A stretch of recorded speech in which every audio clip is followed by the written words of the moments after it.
Plato had a troubled relationship with the poets. On the one hand, he thought that their work was harmful to citizens.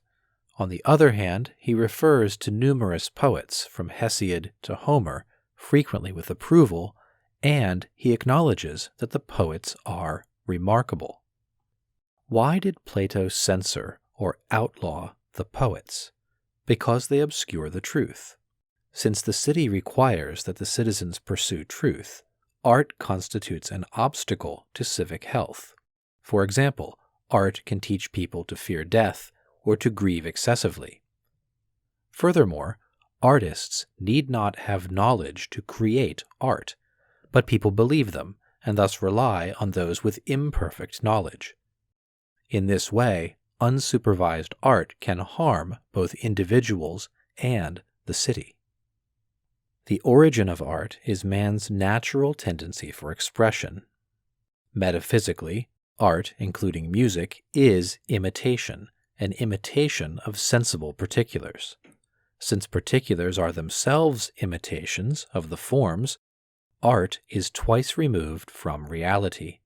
It therefore distorts the truth about reality, and this is part of what makes it dangerous to the city. Plato's position on art is somewhat softened when he writes the Laws. But then again, the Republic is the ideal, and the Laws only a second-best city.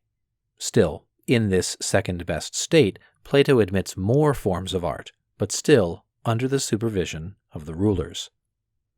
Plato suggests that a critic should assess artwork on the basis of its fidelity to whatever it is an imitation of, presumably reality.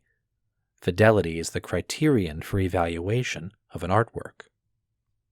Art appeals to the emotions, and since some emotions should not be encouraged, reason should decide what art is healthy and what art should not be allowed. Art can have a positive value.